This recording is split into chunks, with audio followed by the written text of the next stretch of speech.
Fala pessoal, beleza? Meu nome é Fernando Maturi, eu sou advogado criminalista e nesse vídeo nós vamos falar um pouco sobre o crime de ameaça, sobre o que configura, o que constitui efetivamente o crime de ameaça e o que não vai entrar como ameaça. Vamos entender tudo isso, vamos lá. Antes de qualquer coisa, eu vou ler o artigo do Código Penal que define o crime de ameaça e esse vai ser o nosso ponto de partida e precisa ser nosso ponto de partida para a gente entender esse assunto. O artigo 147 do Código Penal diz o seguinte: ameaçar alguém por palavra, escrito ou gesto ou qualquer outro meio simbólico de causar-lhe mal injusto e grave.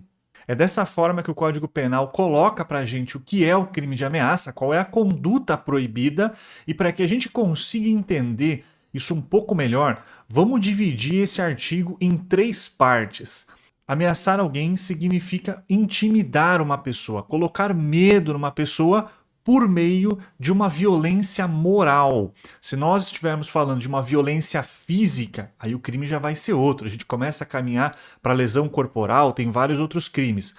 Mas quando nós temos uma violência moral que tem o objetivo de perturbar a tranquilidade, a paz de uma pessoa, e nós podemos dizer até perturbar a liberdade de uma pessoa, uma vez que ela não vai poder se locomover livremente, sendo que ela foi ameaçada. Ela vai ficar atemorizada por conta dessa ameaça e isso vai perturbar efetivamente a tranquilidade e a paz dela. Esse é um conceito bem simples, bem reduzido, mas ele já ilustra bem qual é a situação que nós estamos enfrentando. E uma observação importante: pouco importa se a pessoa que fez a ameaça tinha o real desejo de cumprir esse mal que ela prometeu. Ela disse que faria alguma coisa, mas no fundo ela sabia que ela não ia fazer nada.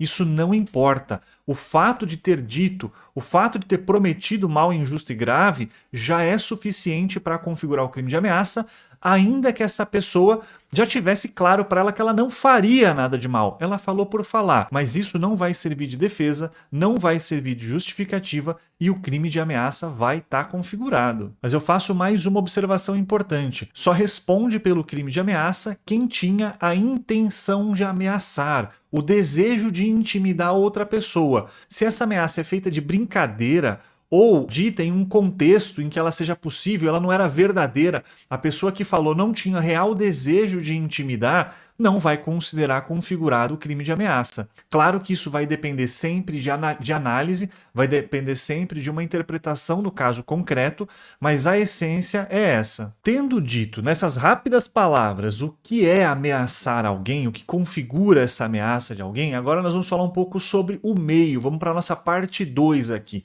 E nós vamos ver que a forma pela qual essa ameaça pode ser executada, ela pode ser feita, é basicamente por qualquer forma, qualquer meio vai ser possível ameaçar alguém. O próprio artigo de lei fala por palavra, escrito, gesto ou meio simbólico. O que isso quer dizer? Por meio de palavra, algo que foi dito presencialmente, pode ser dito por telefone também, pode ser dito por mensagem de voz, qualquer uma dessas formas é possível. No formato escrito, obviamente também é possível se fazer uma ameaça, pouco importando se você fez essa ameaça por escrito em nome próprio ou se você se utilizou, por exemplo, de um perfil fake em alguma rede social. Você vai estar cometendo, obviamente, o crime de ameaça. A dificuldade maior é chegar a quem usou esse perfil fake. Isso é um pouco mais difícil. Mas, naturalmente, está configurado o crime de ameaça. Pouco importa. Por meio de gesto, também algum sinal que represente uma ameaça ou mesmo mostrar uma arma de fogo também pode ser considerado, dependendo do contexto, da forma em que isso acontece. É uma situação que é até um pouco difícil de explicar aqui, mas que é óbvia quando nós estamos diante de uma situação, diante de uma ameaça velada, por exemplo. É a isso que eu me refiro. E tem também a ameaça feita por meio simbólico. Qualquer símbolo, qualquer instrumento utilizado para se levar uma ameaça a efeito. Pode ser um desenho que represente uma ameaça, algo do gênero. Vai entrar aqui em meio simbólico. Então, ela pode ser feita por qualquer um desses meios. Mas além disso, a gente pode dizer o seguinte: essa ameaça pode ser feita diretamente. Aquele que está fazendo a ameaça se dirige diretamente para a pessoa que está sendo ameaçada. Mas ela também pode ser feita de forma indireta, ou seja, o mal prometido aqui não vai recair sobre a pessoa que está sendo ameaçada, mas sobre alguém ligado a ela. Por exemplo, uma mãe claramente pode ser ameaçada com um mal injusto prometido ao filho dela. Óbvio que isso vai servir como ameaça. Quem foi ameaçada diretamente não foi a própria mãe, não foi a integridade física da mãe, foi a integridade do filho. Mas é óbvio que essa é uma ameaça dirigida à mãe. Então isso pode acontecer. Da mesma forma, uma esposa pode ser ameaçada prometendo-se um mal injusto e grave para o marido dela. Então essa seria a forma indireta de se fazer. Ela pode ser uma ameaça explícita, quando claramente está sendo colocada a ameaça ali, sem utilização de nenhum subterfúgio, sem colocá-la em meias palavras ou entre linhas. Mas ela também pode ser feita de forma implícita. Então ela não é dita, ela é feita de forma velada, mas ainda assim, se essa circunstância puder ser registrada de alguma forma, se ela puder ser comprovada, vai estar configurada a ameaça, ainda que ela não tenha sido expressamente dita. E nós temos, por fim, a ameaça condicional, ou seja, é aquela situação em que alguém fala: se você fizer tal coisa vai acontecer a você. Claramente está sendo feita uma ameaça que vai afetar a sua liberdade, a sua possibilidade de agir de uma determinada maneira.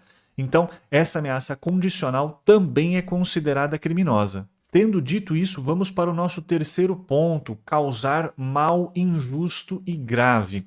Então, a ameaça, o crime de ameaça, só se configura se o mal que está sendo prometido é um mal injusto e é um mal grave. Existem males que são considerados justos, especialmente quando a pessoa que está prometendo esse mal está exercendo um direito dela, ou quando ela está no estrito cumprimento de um dever legal. Tem vários exemplos dessa situação só para ficar nos mais óbvios. Vamos imaginar que você está na sua casa e tem alguém fora da sua casa ameaçando invadi-la, ameaçando entrar na sua casa, sem a sua autorização.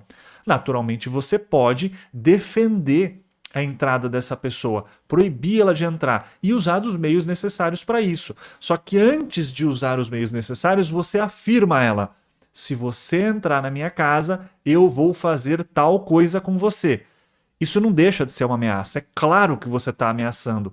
Mas esse mal que você está prometendo para a pessoa não pode ser entendido como um mal injusto, porque você está defendendo um interesse seu, você está exercendo um direito seu de defender a sua residência, de defender a sua casa. Você pode fazer isso. Da mesma forma, vale o policial que age no estrito cumprimento de um dever legal. Quando ele vê uma situação, ele afirma: olha, se você fizer tal coisa, você vai ser preso, porque a pessoa vai estar cometendo um crime. Mas é óbvio que essa situação não vai ser considerada como crime. Então esse mal que foi prometido não é um mal injusto, é considerado um mal justo. E também é preciso que esse mal seja considerado grave.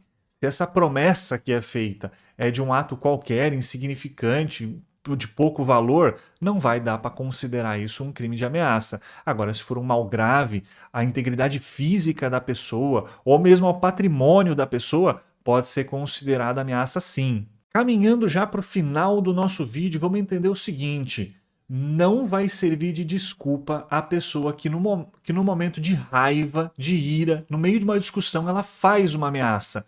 Isso não vai servir de desculpa ela dizer que estava nervosa, especialmente porque essas ameaças são muitas vezes a que mais acabam com a paz das pessoas. Feita uma ameaça, estando a pessoa com muita raiva, fúria, no meio de uma briga, ela não vai poder usar isso como desculpa para falar que não cometeu o crime de ameaça. Vai estar configurado sim.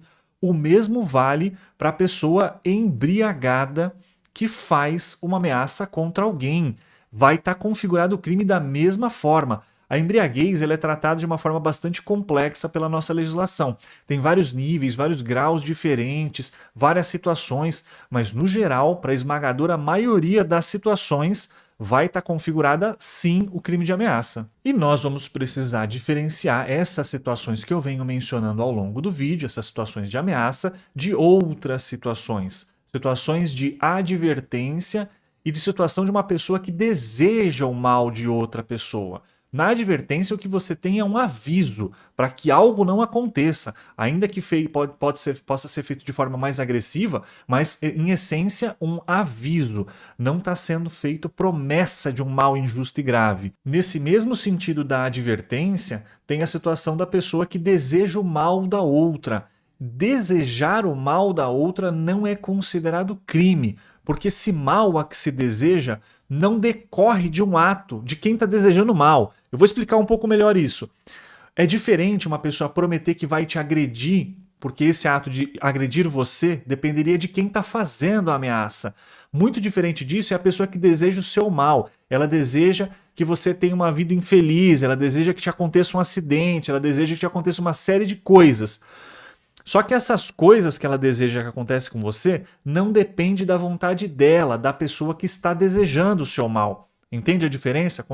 Entende a diferença de uma situação para outra? Então, desejar o mal de alguém não é considerado crime. É o famoso jogar praga. A pessoa que deseja o mal dos outros. Essa conduta não é considerada criminosa e ela não vai entrar no crime de ameaça, embora não seja nem um pouco elogiável. Esse crime só vai se consumar quando você ficar sabendo que uma ameaça foi feita contra você. Se você nunca ficar sabendo, não vai dar para dar esse crime por configurado. E tem um recado final muito importante.